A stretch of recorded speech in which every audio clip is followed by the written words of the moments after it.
এইভাবে 2 মাস কাটিয়া গেল। তৃতীয় মাসের একদিন সন্ধ্যাকালে আলাদিনের মাতা গৃহে দীপ প্রজ্বলিত করিতে যাইয়া দেখিল তৈল নাই। সে বাজারে তৈল আনিতে গিয়া শুনিল উজির পুত্রের সহিত সুলতানের কন্যার সেই রাত্রিতে বিবাহ হইবে।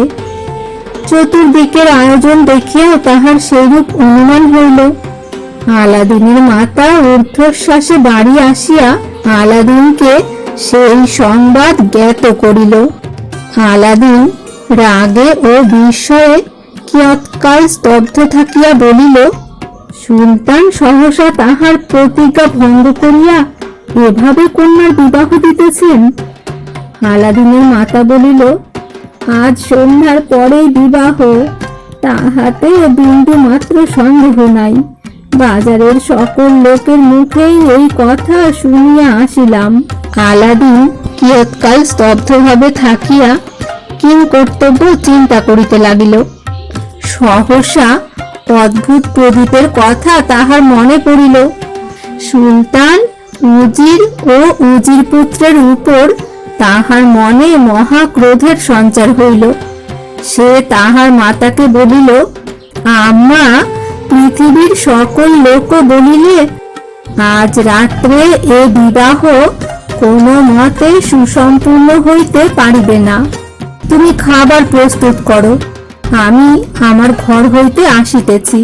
শয়নকক্ষে প্রবেশ করিয়া আলাদিন তাহার প্রদীপ বাহির করিল এবং ধর্ষণ মাত্র সেই বিকটাকার দৈত্য তাহার সম্মুখে আবির্ভূত হইয়া জিজ্ঞাসা করিল, আমি প্রদীপের দাস, প্রদীপ যাহার কাছে থাকে তাহার দাস, আপনি আমাকে কি করিতে বলেন? আলাদিন বলিল, এ পর্যন্ত আমি কেবল তোমার নিকট আহার্য দ্রব্যই চাহিয়াছি, এখন তাহা অপেক্ষা কোনো গুরুতর কাজ তোমাকে করিতে হইবে। আমি সুলতানের নিকটে তাহার কন্যাকে বিবাহ করিবার প্রার্থনা জানাইয়াছিলাম। সুলতান আমার প্রস্তাবে সম্মত হইয়া আমাকে 3 মাস অপেক্ষা করিতে বলিয়াছিলেন, কিন্তু হঠাৎ শুনিতেছি উজির পুত্রের সহিত আজ রাত্রেই সুলতান কন্যার বিবাহ হইবে। তোমাকে আদেশ করিতেছি, বর ও কনে একত্র হইবা মাত্র তাহাদিগকে শয্যার সহিত আমার নিকটে উপস্থিত করিবে। দৈত্য বলিল, আপনার ইচ্ছা পূর্ণ হইবে, আর কোনো আদেশ আছে কি? আলাদিন বলিল, আপাতত আর কিছু আবশ্যক নাই। দৈত্য তৎক্ষণাৎ অন্তর্হিত হইল। অনন্তর আলাদিন তাহার মাতার নিকট উপস্থিত হইয়া নিশ্চিন্ত মনে আহারাদি শেষ করিল। তাহার পর দৈত্যের প্রত্যাশায় বসিয়া রহিল। সন্ধ্যা অতীত হইয়া গেল। বিবাহ কক্ষে উজির পুত্র কন্যার পাশে আনিত হইল। তাহার পর সুলতান মহিষী কন্যাকে আলিঙ্গন করিয়া সহচরীগণের সহিত সেই কক্ষ হইতে বিদায় গ্রহণ করিলেন। দাসীগণ বাহির হইতে কক্ষ দ্বার রুদ্ধ করিয়া দিল। দ্বার রুদ্ধ হইবা মাত্র অতি অল্পকাল পরেই দৈত্য বিশ্বস্ত ভৃত্যের ন্যায় আলাদিনের আদেশে বরকনেকে তাহাদের শয্যার সহিত শূন্যে তুলিয়া আলাদিনের কক্ষে লইয়া আসিল। আলাদিন দৈত্যকে দেখিয়া বলিল, এই বরকে দেউড়ির কুঠুরিতে বন্ধ করিয়া রাখো, প্রভাতকালে পুনর্বার ইহাদিগকে লইয়া যাইবে। দৈত্য তৎক্ষণাৎ উজির পুত্রকে তাহার শয্যার সহিত বাঁধিয়া দেউড়ির একটি কক্ষে আবদ্ধ করিয়া রাখিল।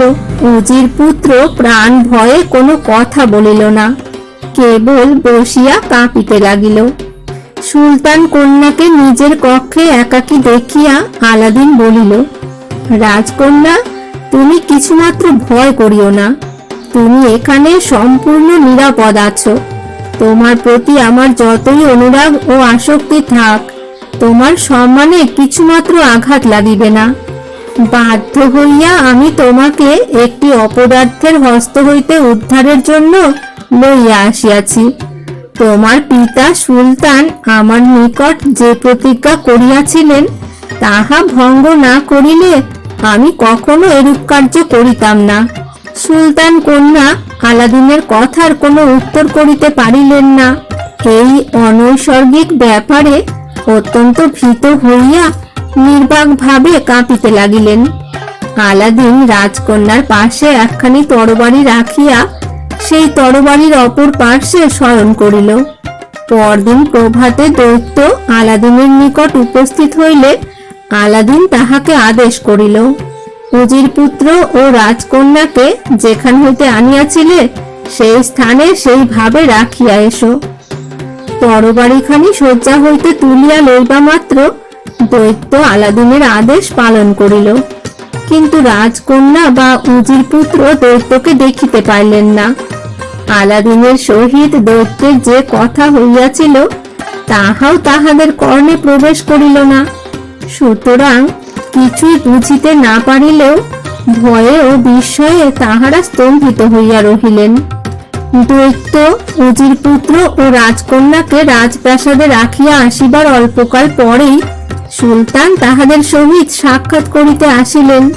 তিনি দেখিলেন তাহার কন্যার মুখ শুকাইয়া গিয়াছে, ভয়ে সর্বশরীর কাঁপিতেছে, যেন কোনো গভীর দুঃখে দেহ ও মন অবসন্ন। সুলতান কন্যার ভাব দেখিয়া বিস্মিত হইলেন।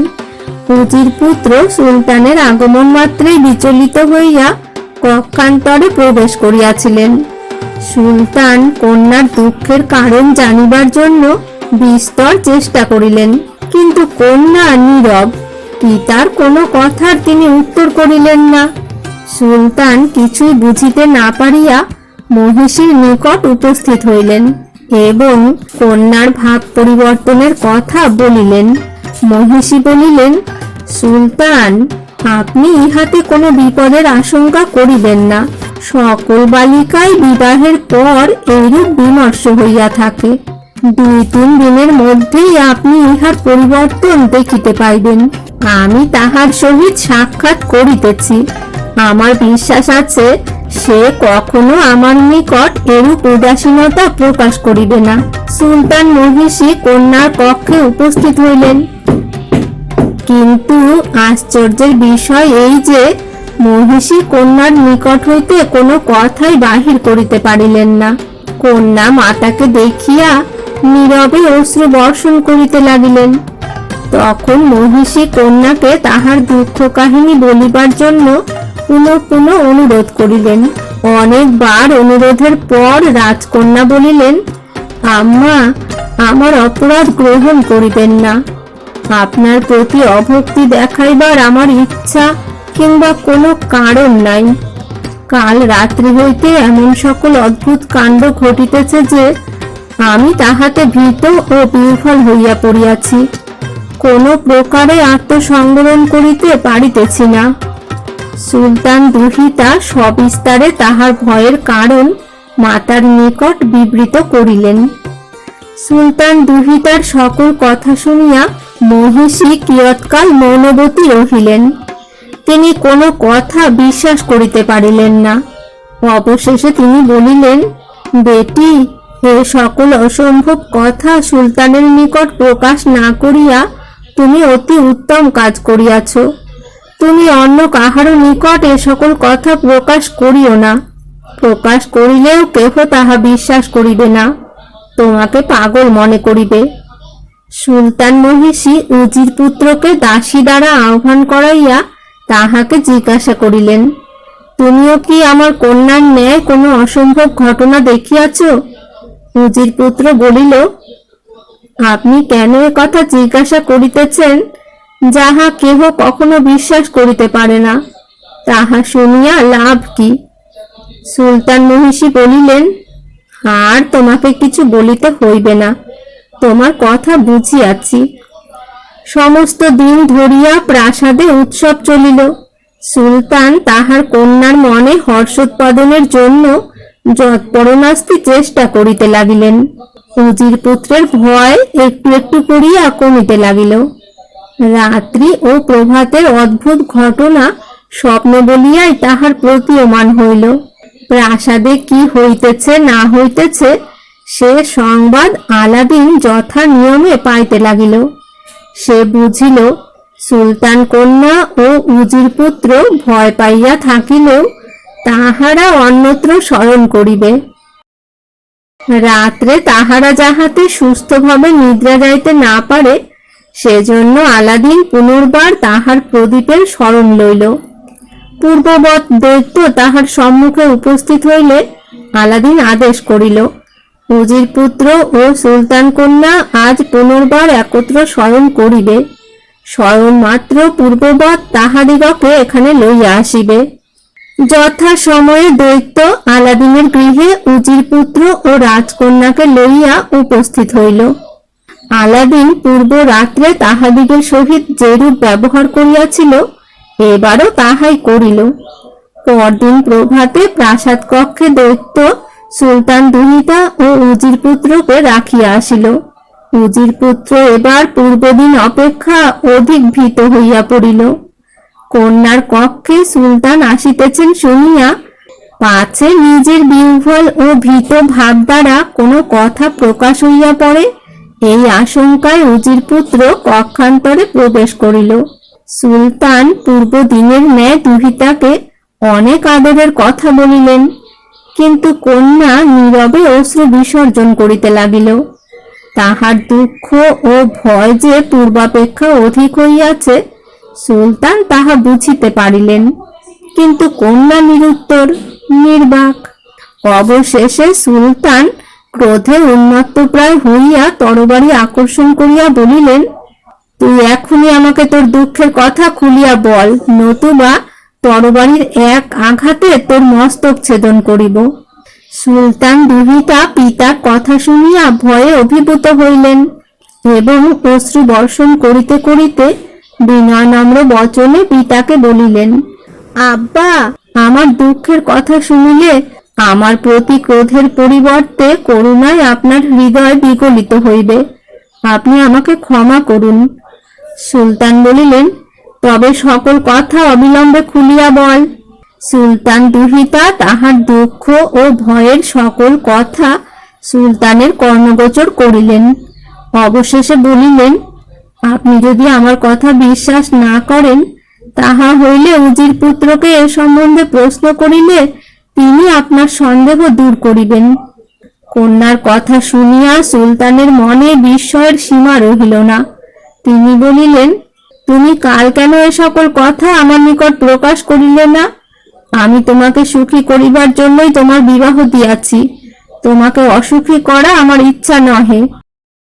তোমার স্বামী সকল বিষয়ে তোমার যোগ্য, আমি তোমার নিকট প্রতিজ্ঞা করিতেছি, যাহাতে এরূপ ঘটনা না ঘটিতে পারে তাহা আমি করিব। তুমি ক্ষোভ ও ভয় ত্যাগ করিয়া মন স্থির করো। সুলতান প্রাসাদে প্রত্যাবর্তন করিয়া উজিরকে তাহার পুত্রের নিকট প্রেরণ করিলেন। কন্যার কথা সত্য কিনা তাহা জানিবার জন্য সুলতানের বিশেষ আগ্রহ জন্মিয়াছিল। উজির তাহার পুত্রকে জিজ্ঞাসা করিলেন, রাত্রে কিরূপ ঘটনা প্রত্যক্ষ করিয়াছ, তাহা আমার নিকট প্রকাশ করো।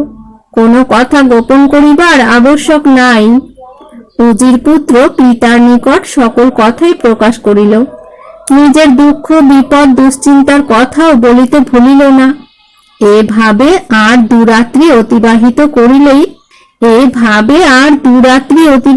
করিলেই যে তাহার প্রাণের আশাও পরিত্যাগ করিতে হইবে, অতএব বিবাহ বন্ধন ছেদনই প্রার্থনীয়, তাহাও জানাইল। উজির সকল কথা শুনিয়া প্রথমে স্তম্ভিত হইয়া রহিলেন। ইহা ইন্দ্রজাল, স্বপ্ন না সত্য, তাহা কোনো ক্রমে বুঝিতে পারিলেন না। অবশেষে বলিলেন, পুত্র, যাহাই হোক, আর তোমার ভয় নাই। তোমার সকল দুঃখ, সকল ভয় শীঘ্রই দূর হইবে। এদিকে সুলতানের দৃষ্টি পড়িয়াছে, যদি কোনো ফল না হয় তবে বিবাহ বন্ধন ছিন্ন করা যাইবে, আগে জীবন। উজির সুলতানের নিকট উপস্থিত হইয়া পুত্রের নিকট যাহা শুনিয়াছিলেন তাহা প্রকাশ করিলেন। অবশেষে বলিলেন, জাহাপনা, দেখিতেছি আপনার কন্যার মনে নিদারুণ ভয়ের সঞ্চার হইয়াছে। আপনি আমার পুত্রকে প্রাসাদ ত্যাগ করিয়া আমার ভবনে গমন করিবার অনুমতি প্রদান করুন। তাহার জন্য যে সুলতান দুহিতা কষ্ট ভোগ করিবেন, ইহা কখনো সঙ্গত নহে। সুলতান উজিরের প্রার্থনা পূর্ণ করিলেন। রাজধানীতে যে মহোৎসবের আরম্ভ হইয়াছিল, তাহা নিবৃত্ত হইল। রাজ্যের কোনো দিকে আর উৎসব আনন্দের চিহ্ন মাত্র রহিল না। সকলেই দেখিল উজির পুত্র উজিরের সহিত অত্যন্ত নিরানন্দ মনে গৃহে ফিরিতেছে, কিন্তু কেহই ইহার কারণ নির্ণয় করিতে পারিল না। আলাদিনী কেবল সকল কথা বুঝিয়া মনে মনে বড় আনন্দিত হইল। আলাদিন বুঝিল উজির পুত্রের সহিত সুলতান দুহিতার বিবাহ বন্ধন আর স্থায়ী হইবে না।